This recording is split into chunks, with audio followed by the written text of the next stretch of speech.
Henry Cejudo's questionable return against Aljamain Sterling to Jorge Masvidal backing Gilbert Burns to defeat Belal Muhammad. This is what pros really think of UFC 288. I mean, a lot of people think the event is more hype than substance. And honestly, there's an argument to be made there. On one hand, you've got the current king of the bantamweight division, Aljamain Sterling, who's looking to defend his title for the third time in 14 months. The man coming up against him is someone no one expected to even be in the octagon a year ago. It's good old Triple C, Henry Cejudo, fresh out of retirement to wreak some more havoc in the UFC. What's more fascinating about this matchup, though, is the fact that both of these guys are on hot streaks. Well, if you consider the win Cejudo got almost 3 years ago anyway. And of course, that makes this a true battle of the Titans, as the winner of this match will arguably be the best bantamweight of all time. With all that being said, UFC 288 still hasn't convinced everyone with its matchups.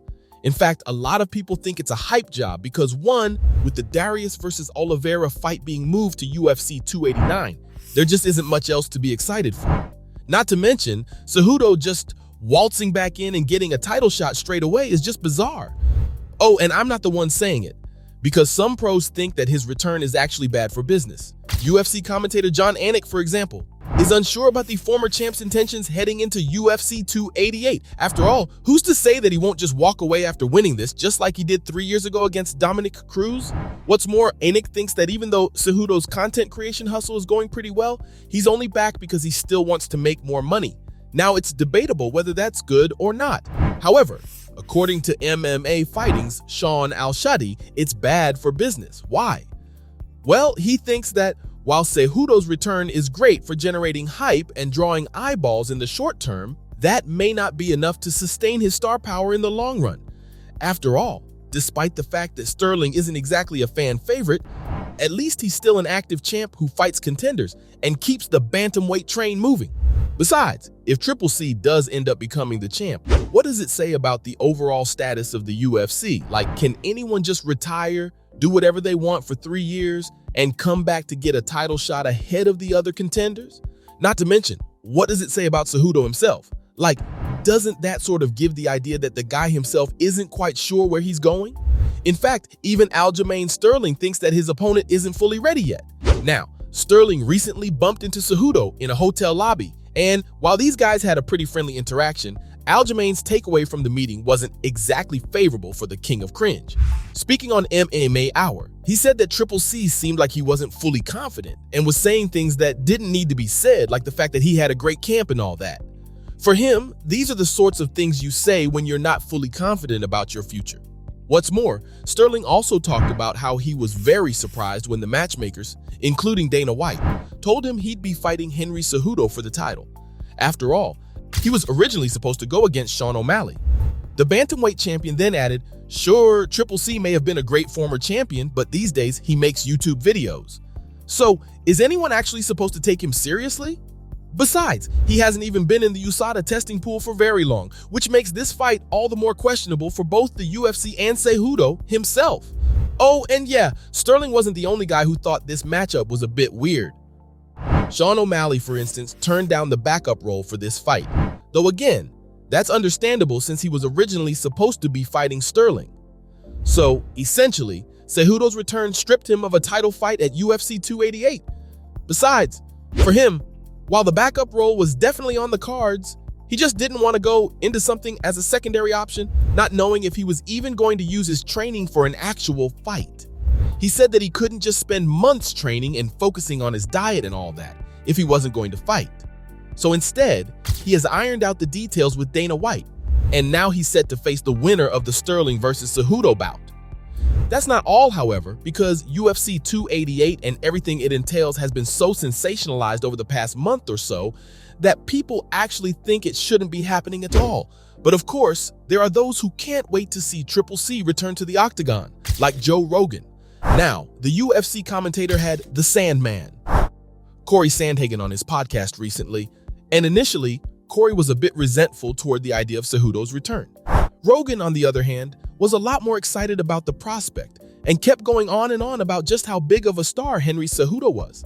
In fact, the podcaster was so persuasive with his analysis of the fight that even the Sandman changed his mind by the end. What did he say, you ask?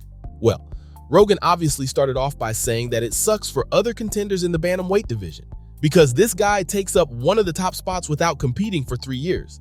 At the same time, however, he said that you cannot deny the fact that he brings a lot of eyeballs to the division and elevates everything. That guy is a Wolverine. He really is, said the 55-year-old.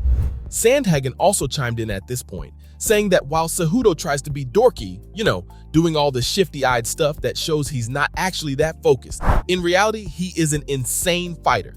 He added that when he watches Triple C fight, he thinks, oh man, that guy's locked in. He's a hell of a competitor.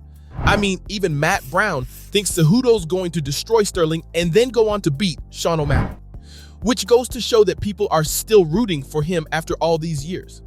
Oh, and speaking of who's rooting for who, let's talk about some actual predictions as well. Okay, so the first guy gave his thoughts is Petr Yan, who's lost twice against Aljamain Sterling. So it wasn't very surprising when he said the Funkmaster would be able to comfortably defend his title. Though it seems like Yan is one of the very few people rooting for Sterling, because even Cody Sandhagen, despite all his dislike for the way UFC 288 is set up, can't see anyone but Cejudo winning this one. He said that Triple C will use his takedowns and wrestling ability to nullify the close rounds and get a decision in his favor.